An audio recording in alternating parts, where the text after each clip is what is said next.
Subscribe now and press the bell icon. Never miss an update. नमस्कार दोस्तों, Hemant LP के YouTube channel पे आपका बहुत बहुत स्वागत है। दोस्तों, इस वीडियो में हम बात करेंगे कि एक प्रिपरेशन करने वाला स्टूडेंट कैसा टाइम टेबल बनाए ताकि वह हर सब्जेक्ट को टच करे। दोस्तों, आप गलती क्या करते हैं कि आप पढ़ाई तो बहुत मेहनत से करते हैं, इतनी मेहनत से पढ़ाई करते हैं कि उतने मेहनत का आधा मेहनत अगर आप सही रणनीति के साथ करें तो आप सफल हो जाए।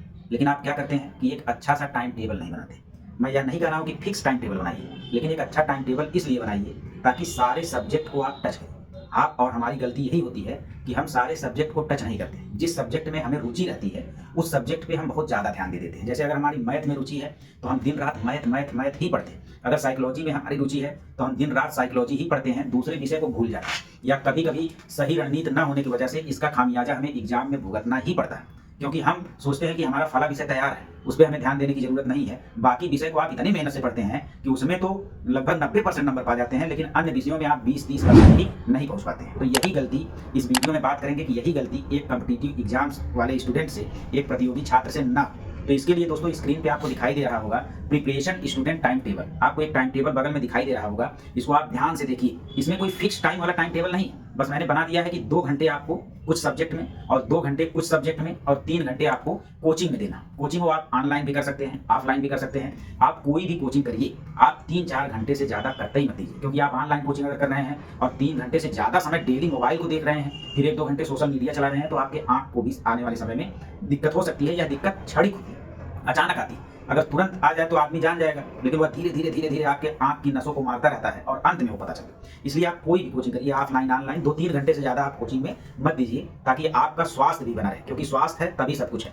उसके बाद दोस्तों देखिए, 2 घंटे आपका लिखा है और Monday, Tuesday, Wednesday, Thursday, Friday और इस तरह से दिन के नाम लिखे हैं। सोमवार, मंगलवार, बुधवार, बृहस्पतिवार, शुक्रवार, शनिवार, रविवार, और जो है इस तरह से आप बना सकते हैं। अब 2 घंटे सोमवार में हम बात कर रहे हैं कि हमें मैथमेटिक्स में देना है और 2 घंटे हिंदी में देना है। अगर आपके पास और समय है तो एक और उसमें जोड़ सकते हैं कि 2 घंटे हमें किसी और विषय में देना है। तो इस तरीके से टाइम टेबल बनाना है। पूरे 24 घंटे में सोमवार को 2 घंटे हमें मैथ पढ़ना है और 2 घंटे हिंदी पढ़ना है। बाकी 3 घंटे हमें कोचिंग में जो भी पढ़ाया जाएगा, 100-200 क्वेश्चन जो हमारा तैयार होगा वो तो अलग से होता रहेगा। उसके बाद मंगलवार को हम आएंगे तो दोस्तों देखिए, जीके पढ़ेंगे और साइकोलॉजी पढ़ेंगे। बुधवार को आएंगे तो फिर मैथ पढ़ेंगे और हिंदी पढ़ेंगे, फिर जीके पढ़ेंगे। तो इस तरीके से यहाँ पे आप टाइम टेबल देख रहे हैं। अब देखिए, जैसे आप सोमवार को मैथमेटिक्स उठाए 2 घंटे के लिए, तो आप उसमें कोशिश करिए कि 1-2 चैप्टर आप खत्म करिए। जैसे मान लीजिए आपने 1 घंटा में संख्या पद्धति यानी नंबर सिस्टम खत्म कर दिया, तो नंबर सिस्टम खत्म करने के बाद तुरंत उसके एमसीक्यू सॉल्व करिए। उसको बात करिए, मत छोड़िए कि मतलब एमसीक्यू हम बाद में सॉल्व करेंगे, और वह एमसीक्यू प्रीवियस ईयर होना चाहिए।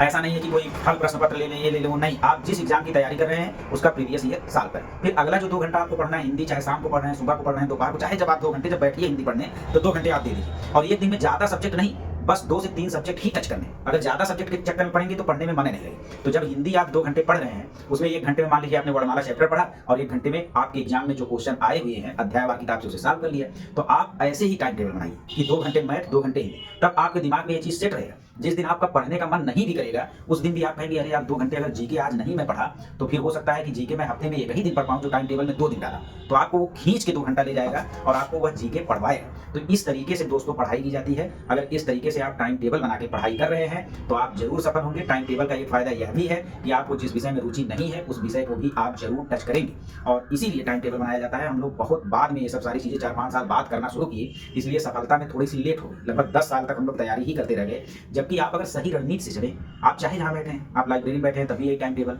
आप घर पे बैठे हैं तभी यही टाइम टेबल, हर जगह ये टाइम टेबल आपका काम करेगा। इसी तरीके से आप अपने तरीके से ये टाइम टेबल बनाइए। एक दिन में 2 से 3 सब्जेक्ट रखिए, ताकि ज़्यादा समय हम दे पाएँ। ये ना हो कि आधा घंटा उसको, आधा घंटा उसको, 15 मिनट उसको, इस तरह से पढ़ाई नहीं की जाती। अगर दोस्तों यह वीडियो आपके लिए यूजफुल रहा है तो एक लाइक करके कमेंट जरूर कर दीजिएगा, और अगर अभी तक आपने मेरे चैनल को सब्सक्राइब नहीं किया है तो सब्सक्राइब भी जरूर कर दीजिएगा और अपने दोस्तों में शेयर कर दीजिएगा। धन्यवाद।